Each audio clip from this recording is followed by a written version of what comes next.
This is the FlipNerd.com Expert Real Estate Investing Show, the show for real estate investors, whether you're a veteran or brand new. I'm your host, Mike Hambright, and each week I bring you a new expert guest that will share their knowledge and lessons with you. If you're excited about real estate investing, believe in personal responsibility, and taking control of your life and financial destiny, you're in the right place. This is episode number 367, and my guest today is Ryan Stewman, better known as the Hardcore Closer. Now, Ryan's one of the nation's leading sales and marketing trainers with a following of hundreds of thousands of salespeople and small business owners like me and like you. As real estate investors, it's critical that you know that you really have two primary roles in this business: sales and marketing and operations. And unless you're good at sales and marketing, well, you don't need to worry about being good at operations. Today, we talk about how to get more deals through improving your sales abilities. And we also discuss why sales is much more about listening and helping real people solve problems than hard selling someone. You're going to love this discussion. Ryan's a rock star. So let's get started. Please help me welcome Ryan Stewman to the show. Hey, Ryan, welcome to the show. What's going on, Mike? Yeah, good to have you, man. It's funny because I've been following you for a long time, and not like in a creepy way, but like, following you online. Obviously, you've got a huge following of hundreds of thousands of people and have really kind of shaken up the sales and marketing space that has kind of been stodgy for a long time. And you're just so much more real than most of the other people out there that talk about sales. So excited to have you on the show today, my friend. Yeah, I'm excited to be here, man. And thanks for having me on. It's kind of cool. We don't live too far from each other, and we're both obviously action takers and doing a lot of the same stuff. So it's really cool to hang out for a little while with you. Yeah, absolutely. Thanks for being here. So, hey, before we get started, we're going to be talking about sales and marketing. And I've been telling people for years, whenever I coach people, that you were in the marketing and operations business. And a lot of real estate investors, because of TV shows or whatever, they think I'm in the house beautification. I make houses pretty, but that's not the business side of it, right? There's a whole business side of this of you got to find the deals, which we do through lead generation. And there's a whole bunch that goes into it as a business. And I know that's what you teach people on, how to like not just try to sell somebody that is next to you or friends and family or whatever. You have to become a lead generation machine. But before we jump into that stuff, why don't you tell us a little bit about who you are and your background? Well, here we go with that weird part we were talking about before the show here. But, I've never had a salary job my entire life. And I've always been on commission, and I've never taken a paid vacation. I've never had a paid day off. I've never taken personal time off where I was compensated for it. I have eaten everything that I've killed my entire life. And so, like, I have lived off the fat of the land, if we were hunters, as we would say. And so, sales has been the one thing for me that's always been there. I can count on it. I've had a lot of ups and downs in my life. If you've been following me, Mike, you know that I've been divorced, been to jail, and a bunch of other things that I wouldn't wish upon anybody. And sales has been the one thing there that's always been waiting with its arms open to bail me out in the end. It's like, oh, I'm in a jam and XYZ is happening in my life. I've always been able to rely on my sales skills to buy myself out of that situation. In 2010, I lost my mortgage license. I had been originating mortgages prior to that for about 8 years. And because of my stint in prison, I wasn't allowed to get a new license, and they changed it from state to feds, long story.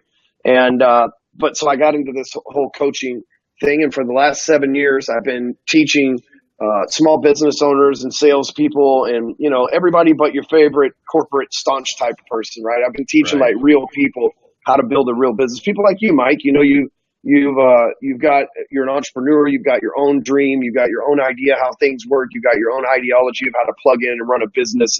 And you're the type of people that I've been helping for the last 7 years. And I've done really good at it. I mean, in all reality, I have 7 years of doing this on a very high level. And I have zero complaints online.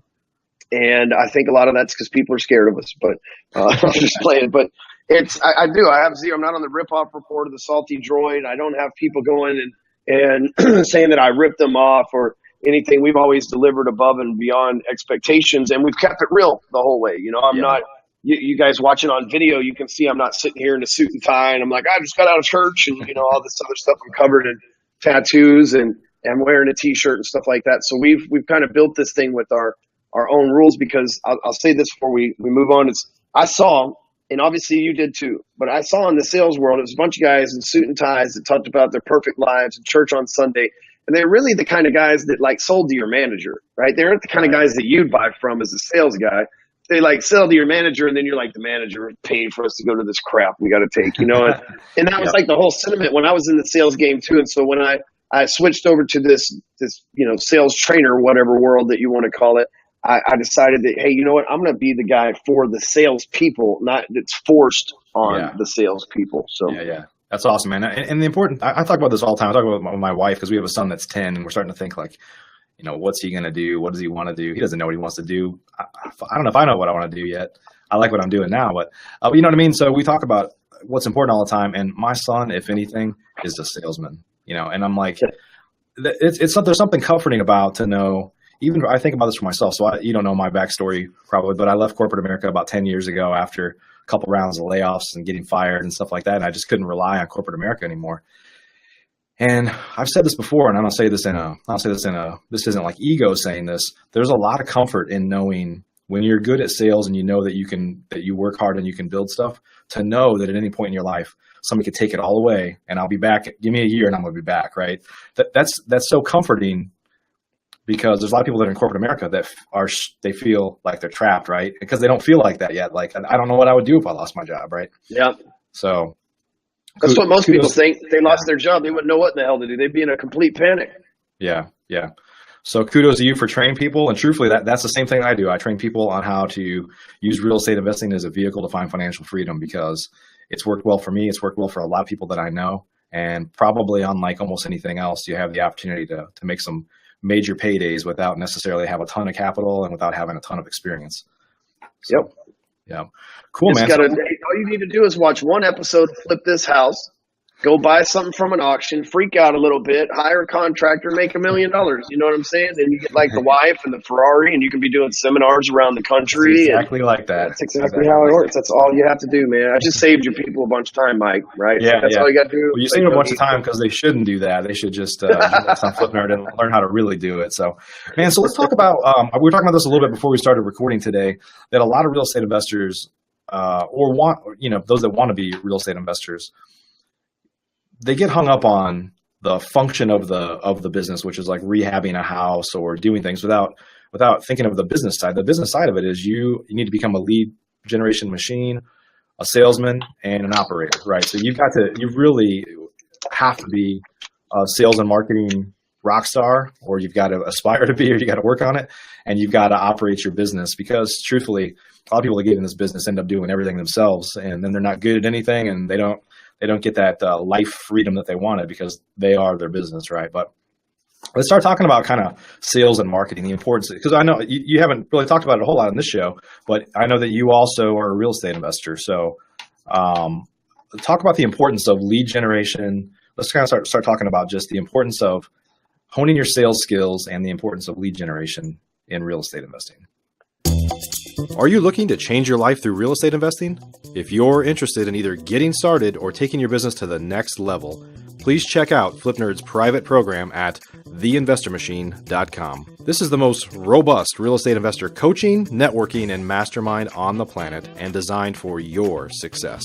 If you're ready to roll up your sleeves, ready to take personal responsibility for your own success, and ready to dive into a world-class instructional coaching program that provides you step-by-step instruction to help you achieve financial freedom, then you should apply today. Spaces are limited, and candidates are only considered after an application and interview process. Our 12-month investor program is unparalleled. Think you might be a fit? Learn more today at theinvestormachine.com. Importance of lead generation. Let's kind of start talking about just the importance of honing your sales skills and the importance of lead generation in real estate investing. Well, one of the things that we do here is we get something called the foreclosure listing report, and it's like here in Texas, you can only get foreclosed on one day of the month. What's that? The Roddy report, right? Yep. And you only get foreclosed on one day a month. It's the first Tuesday of every month, and so what we do is we get this data, this report that has all these houses that are up for foreclosure. And our job for lead gen is to try to close them before they go to auction. I bought a house 2 weeks ago from auction, and the dude bid me up 40 grand on the damn thing before I got my hands on it. Yeah. Had I been able, and the people weren't home, the dude was dead that owned the house that I bought, or I would have been able to go to the door and negotiate with him and save myself an additional 40 grand. It was a $60,000 rehab job. So I could have almost cut 2/3 of my cost in rehab just by eliminating the dude bidding against me. You know what I'm going to do next time though, Mike? I'm going to take my friends with me, and I'm going to have my friends bid it up and bid up the house that I want past the dude that's trying to outbid us. And then when my friend goes to pay for it, he's going to be like, no, I don't want it, which forces them to sell in again. And then I'm going to pick it up cheaper without the additional bidder. I'm going to beat them at their own game next time. I got an idea. Yeah. Teamwork makes the dream work, baby. Yeah. But so that's an instance where we're trying to generate leads up front, because if we just go to the auction where there's no leads at the auction, right? At the auction, it's sales. Right. So if we pass the lead gen portion and we just go straight to the auction, like I said, I got bid up $42,000 more or something like that. So they started at 147. I picked it up for 193. So it's like $45,000 that they bid up that I could have beat had this person been alive and I've been able to go to the door like we usually do. Yeah, so that's interesting. So I know a lot of people that buy at the auction or have bought at the auction before. So you're actually using the list. You're finding people that have equity, that have a house you might want to buy, and you're trying to kind of preempt it from even going to the auction and basically going to door knock. And you have a team. I mean, I know you're not doing that, right? So you have a team that's going to knock on doors and talk to those folks, try to engage them. Yeah, I got a dude that goes and knocks on the doors. We'll pick out 5 or 10 every month because we're very specific what we're looking for. And then he'll go drive by the properties and knock on the doors and stuff like that. But really, I try to find them on social media. It's like I've got their name and their address and can kind of put them together. So I try to connect with them where everybody else is. And everybody's sending direct mail. Everybody's doing pay-per-click. Everybody's knocking on their door. Everybody's trying to catch them somewhere else, leaving flyers here, there. What I try to do is catch them on social media. And especially for me, if they look at me on social media, they're like, well, this dude's talking some real stuff. Like whatever dollar amount he offers us, it looks like he can actually afford it. Yeah. And so that really helps me out a whole lot because of my online presence and everything else. But I'm trying to catch them in the social media. And because if I can catch you on LinkedIn or Facebook, then again, I can have a conversation with you digitally through that digital iron curtain that keeps you comfortable because I'm not there in your face on your front doorstep. And then you can look at my profile, and anybody that goes and looks at my profile is like, okay, well, this guy's obviously, well put together, and at least he, seems valid. He may be a complete sham in their eyes because they're facing foreclosure and stuff, but at least I have the appearance online to try to prove the validity of what they think they're seeing. Yeah, the other thing about that is, and I don't have any stats. I don't know if you do. Not that we have to give stats, but there's a significant portion of people that are foreclosed on that have already vacated their house, right? So if you're trying to knock on the door, they're gone already. So if you can most of them. Yeah, most of them. Yeah. So if you can find them somewhere else, then that seems powerful. So are you? What do you do when you find people that have like a common name? Like there's a million of them. Yeah, I think this dude that I bought this place from was like John Smith or something like that. It was a pretty common, I think it was Bob Johnson actually was his name, right? He passed away, but I couldn't find him on social media either. The way I figured out that he died was we looked at the records and his name was in the death certificate in the county record. So okay. But usually if somebody has a common last name, usually if it's like, let's say it's Charles Johnson. Then that you're looking for the Charles Johnson that's in Plano, you know what I mean, or whatever city. So there's usually not too many of those online, but sometimes you're just screwed. But, most people have a somewhat unique name. They spell one word different than the other, you know what I mean? They spell Charles with a Y or something like that, you know what I mean? So our parents try to be unique as possible. Some of them not so much, but most of them try to be unique as possible. So. Cool, man. There's lots of Mikes, but there's lots of different last names to pair up with them too. Right. Yeah. Oh, by the way, I'll say I've told this story before. You probably haven't heard it, but so about like 6 or 8 years ago, I started creating content and doing a bunch of stuff. So I put in a Google alert for Mike Hambright, and it turns out that there's another Mike Hambright, and he is in a rock band, and he was a lot cooler than me. So I got tired of all the alerts being about his rock band, so I had to. What rock band? Yeah. No, I'm sure it was not a big name one, but something in in the Carolinas somewhere. So, yeah. So So let's talk Mike about Bright kind of in the sales. Carolinas. What's that? That's a good band name, Mike and Bright in the Carolinas. I like it. Yeah. I'm gonna buy that URL when we're done here. So, hey, let's talk about sales skills. So, a lot of real estate investors that get started, they get forced into sales. Like they may not have necessarily been in sales before. In my experience, I'd say this: a lot of the best real estate investors have a business background of some sort because they understand the value of. They understand the importance of kind of an operation, coming up with systems and processes, and they understand the value of spending money on advertising. Right, a lot of real estate investors, right or wrong, from the TV shows, have just assumed that it's not hard to find deals. Where that's probably one of the harder parts of this business generally. But a lot of times, people may have a business background, or people come from all walks of life, obviously, but they don't have like a traditional sales background where they know how to talk with sellers before they get into this business. Let's talk about that a little bit. So let's talk about some tips that people can start to hone there. I know you train people. I train people, and specifically in the real estate investing space. But talk about, I'm sure you come across people that need to be better in sales, but they're like at square one. And so let's talk about that a little bit, like some kind of baby steps that people can start using to get better at sales when they're talking to, we're usually talking to distressed sellers, people that are in a difficult situation or a life situation of some sort. Well, here's what I know about sales. The marketplace has given it a different, what would the word be? They put a different set of clothes on it from what it should be wearing, right? We'll just say it that way. And what I mean by that is people think that you have to be good looking and a fast talker and have all the right words and the perfect scripts in order to sell. And I think that's selling the hard way. Yeah. If you have to be a good looking person and you have to be a fast talker and a super fast thinker to be in sales, like a lot of people ain't going to make it, first of all, because, beauty's in the eye of the beholder. Second of all, what might be fast talking and smart and quick witted to you might be stupid to somebody else. It's right. of different intelligence. And so what I try to do is I look at it this way, like when you go in and you think that you're going to pitch somebody and close somebody into doing business with you, that's like going in and doing karate on somebody. My boys, they're in karate. I got a 5-year-old and a 6-year-old. They're both in karate. And they kick each other and they hit each other and they come home with bruises and stuff like that, right? And it looks very painful when you take a karate chop to the neck or a side kick to the head. Yeah. And I took Aikido. And I don't really like to fight too much. I'm just like anybody else. I'd rather have peace than anything else. And I learned just to defend myself, where you come running at me, I just move the hell out of your way and just throw you on the ground and nobody's hurt. And hopefully you're like, oh, okay, well, I won't do that again. It's like a pretty easy process, and I don't leave with a bruise, and most likely the person that tried to attack me is not going to leave with a bruise either. They're just going to leave and we're going to part ways. It's not always the case, but that's the idea behind it. Well, so I treat sales like I treated Aikido, whereas I think most salespeople treat it like karate. They come in, they try to pinch and they try to hit, they try to talk, and they try to put the prospect in a corner and pressure them. Yeah. And I don't think that's the case. So what I'm going to do is I'm going to talk to you a little bit about sales Aikido and how that can make things a lot easier for you.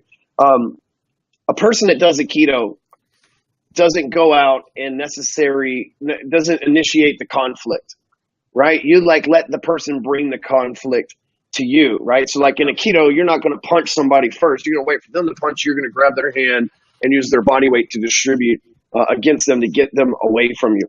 And so in sales, the same thing happens. Like we're going to go out and we're going to get the prospect to tell us their problems. We're not going to go out and tell the prospect the reasons why we need this house, because we want to make money and we want to make it beautiful and we want to sell it and we want to be on HGTV with a beautiful wife and all this. Like that's not the case, right? Because they don't care about any of that. You said that they're most likely in a distressed situation. So with Aikido, you're going to practice up front before you get in a fight too. Right? In karate, they pit you against each other. In Aikido, you're going to practice before you actually get in a real fight. And so the thing is with sales, you need to do your background. You need to have practice. So there's a finite amount of reasons somebody would want to sell you their house. Somebody died. Somebody got a divorce. Somebody's sick with cancer. Their kids moved out of the house and they can't afford to pay for it anymore. They're in retirement age. They're downsizing, relocating. There's only a finite amount of reasons somebody gets foreclosed on. Somebody died, somebody got sick, somebody lost their job, somebody's significant other passed away, somebody's insurance money dried up. like whatever those are, and you need to figure out what those emotions would be. Okay, so like know that if you're chasing foreclosures, there's a finite amount of reasons why someone's into foreclosure. And not being able to pay your bills isn't the reason. Not being able to pay your bills is a repercussion that leads to the reason. It's a repercussion of the reason they can't pay that they are in foreclosure, right? And so, if a husband and a wife were married and the husband dies and he was the breadwinner and the wife doesn't know where the accounts are and they didn't save money because he died unexpectedly and he didn't have life insurance, that person is, they're in a situation that puts them in a delicate emotional state. And it's not that they can't pay the bills. It's that the person that's been paying the bills for them is no longer around, hence they're facing foreclosure. And so the first thing you want to do is, go into these situations knowing that it's not about you, that it's about their situation. And here's what I also know, that when you're talking with people, if you have empathy, there's two things that close sales: empathy and confidence. And if you're empathetic towards them, then they're like, this guy gets it, right? Empathy means that I understand your situation. I get where you're coming from, sir. That's an empathetic word track. And so empathy, the only way to garner empathy is by asking them questions to figure out what's wrong with them in the first place. My favorite thing is to ask people, it's like, so what got you into foreclosure? Right? Like, I'm just really candid with, so what got you into foreclosure? I'm not going to start negotiating on the house. First of all, I'm going to find out how the hell we arrived at this situation we're in the first place, because I'm going to extract clues from that conversation that are going to allow me to close later. Right. Yep. And so, and it's going to allow me, if I'm asking them questions and I care about their situation, or at least if I understand their situation, then when I offer them a solution, then what's going to happen is they're going to go, this guy understands me and he seems really confident that this is our only path to avoid this situation. So empathy and confidence. The second thing that I'm going to do is I'm going to make them an irresistible offer. And here's where most investors, in my experience, fail when it comes to the sales game. And this ties into number one, too. They make it about themselves, how much money they're going to make off the house and how bad they can beat the person out of the house. Right? It's like, dude, I got this person. The house is worth $300,000. We stole it from the old lady for 65 G's. Right? Like, you've heard those stories, Mike. Don't act like you haven't, right? Yeah. And the same story goes, we tried to get it for 65 grand and she wouldn't sell it to us, and she ended up selling it to somebody else for 200. But in my opinion, 200 with a $100,000 spread is still a pretty good spread, right? 60,000 is nice, but $200,000 is still pretty darn nice too. And so what I try to do is I try to go into it to make it a winning situation for everybody involved. And by that, I mean, I want to make money off the house. You've lived in the house and built the equity in the house over the years, so I want you to make some money from it too, right? I want to make sure that the house that we got before last. So I've got a house in Dallas for sale right now, off 635 in Marsh. And in that house, the deal I cut with those people, and I bought it like $115,000 below market value, but I gave them 5 G's to leave. And I gave them 45 days to live in the house after I bought it from them with $5 grand so that they could get their affairs in order. Yep. Guess who didn't destroy the house on the way out? Right. Guess who wanted to help me sell the house, right? Guess who wanted to be super ultra nice to me because I was the only guy that showed up that didn't try to screw them out of every dollar that they lived in that house for their entire life. And I created a winning situation for everybody. So it's hard for them to say no when I'm like, look, you're broke, you're about to lose your house and everything that's inside of it. But here's what, I can let you live here for free for 45 days to get your act together. And I can give you $5 grand to move and put a deposit down on the next place you're going to. Nobody else is going to offer you those terms. And it's still, I'm only out at that point. I'm only out 45 days, which is a mortgage payment if we're loaning from hard money, which I don't. I pay for cash for stuff. But if you're with hard money, that might be, $1,500 plus I gave them 5. So I'm out $6,500 to still make 90. I'll take it. Yep. How do you get, give some tips on how you can, so first off, I hope people that are listening heard some of the underlying stuff that Ryan said is you don't have to be a used car salesman to be in the sales business. You shouldn't be, right? You should be, truthfully, what I've trained people on for years. I'm not a professional sales trainer, but I've bought a lot of houses. So I talk to a lot of sellers is to try to talk like 20 or 25% and listen 75% and just ask open-ended questions to get them talking, because you don't want to sell them, right? You want to kind of learn how you can help them, right? Yep, that's it. So when you're getting this business, they hate being sold stuff. Right. Yeah. So if you heard what we said up front about the importance of salesmanship, it's not, used car salesmanship. It's being a good listener, being able to empathize, being able to understand what their problem is, try to understand what their problem is, and try to help solve that problem. So what tips would you say? I mean, you know how, I don't know if you do as much kind of direct marketing for leads as what we do or what I teach, because I know you buy stuff at the auction and through other relationships you have. But, you know, it's pretty common right now. We're sending direct mail and other things to go out, and they're like, well, yeah, I'm talking to 10 investors and I'm going to get the best offer. And, you know, so first off, I'd say if they call 10 investors, somehow a couple of them won't even show up. I don't know how that's even possible. Then there'll be a few that just look at the house and make an offer. They get out of there as fast as they can. They certainly are not trying to build any sort of relationship or understand that person's problem. But there'll be a few that are kind of doing the same approach of meeting with them, trying to talk to them, ask them questions. So how do you stand out from other people that might be doing the same thing?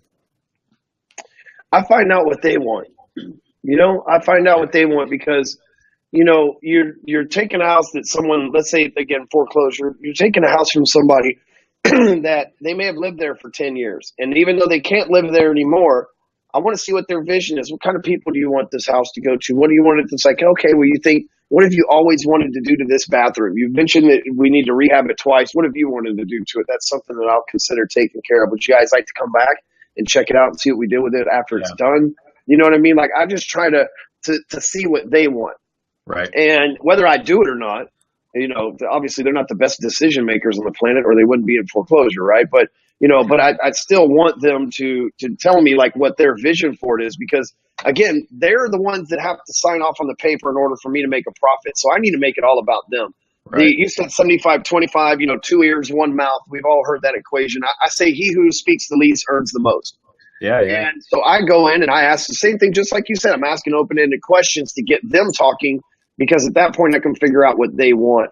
And oftentimes, like me, I come across a very empathetic person. Like, this guy gets it, you know, and he actually, and I come across a very caring person too, because I am. That's genuinely who I am. So, you know, when I'm having a conversation with somebody, they're like, you know, I can trust this guy. The other guy said they were going to do this, but I believe that this guy is who he says he is. And I just have that about me, because I am who I am. You know what I mean? I'm just like, I come in and talk to a homeowner no different than I'm coming into this podcast and talking to you. I'm like, well, see, here you're in a jam.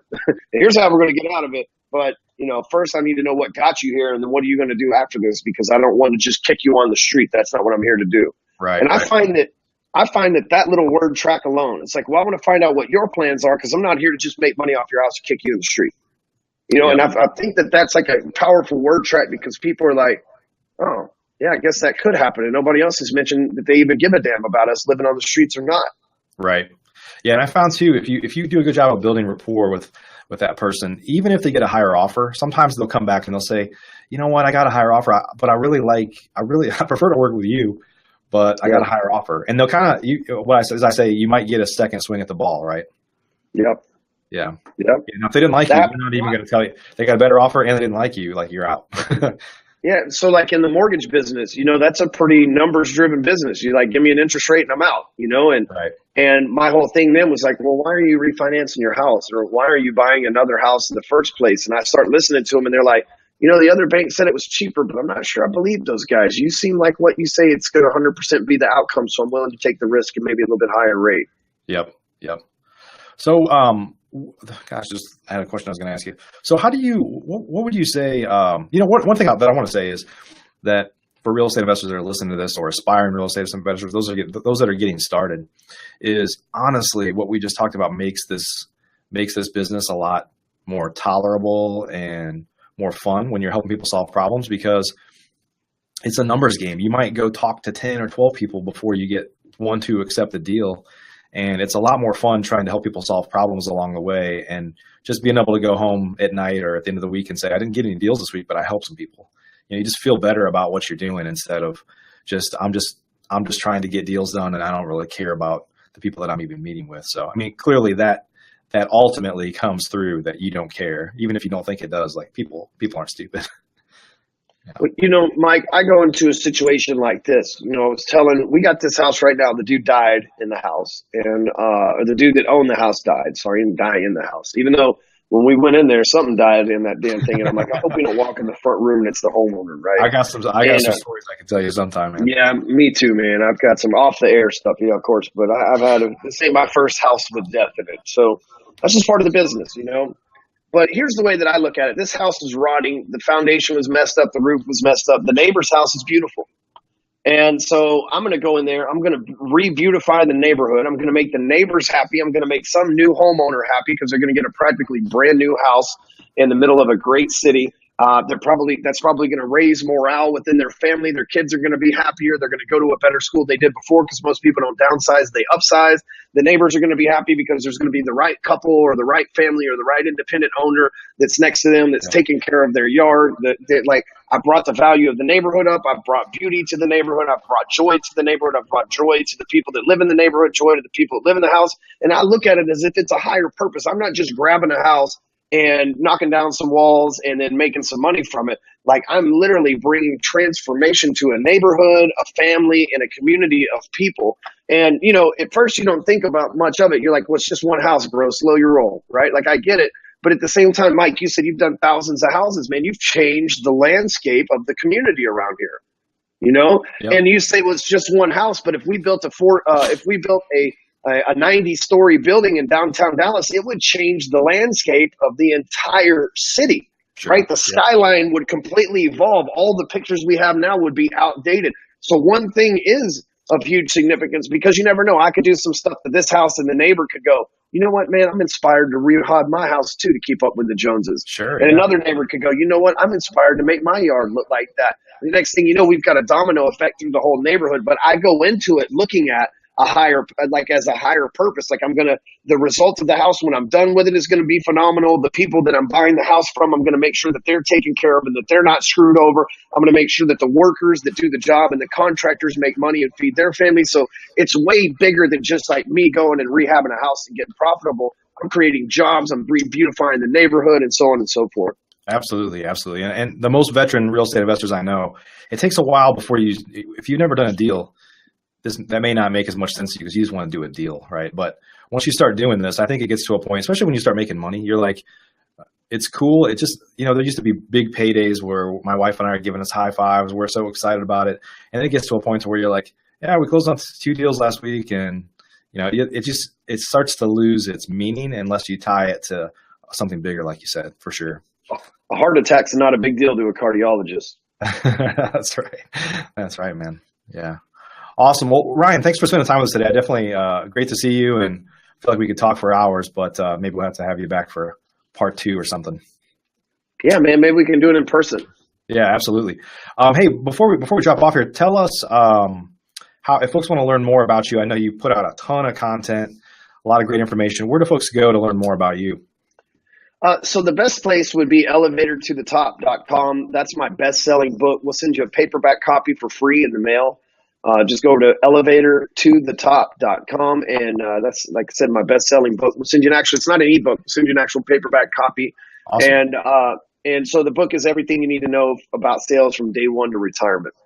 Awesome, man. That's a great resource. We'll add a link down below the video here. Thanks for joining us, everybody. This was episode number 367 with Ryan Stewman. Some real talk here on sales and just the importance of it. So appreciate you joining us today. We've got 366 other episodes, so watch after this one if you haven't watched them.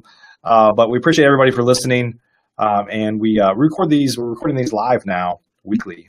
So keep a lookout for another one. And in fact, we're about to end the show here. Just to give you some context, we're about to open up to Q&A to those that are watching live. So check us out on FlipNerd.com and watch us on Facebook Live, and we'll kind of get some of your questions answered. So Ryan, thanks again for spending some time with us, my friend. Yeah, it's good to hang out and talk, Mike. Awesome. Everybody have a good day. We'll see you. Thanks for joining us for this episode of the FlipNerd.com Investing Show. If you're not yet an elite member of FlipNerd, you're missing out. We have tons of great training, including a new detailed masterclass published each month and live training webinars with experts twice a month. Plus, you'll get access to all of our archives, where we already have a growing library of masterclasses and other training videos.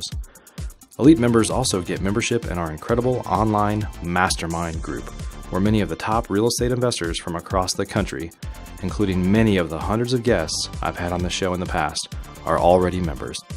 Whether you're brand new, looking to get started, or a veteran, you simply must join today. I promise you won't be disappointed. To learn more or join today, please visit FlipNerd.com flipnerd.com/lab.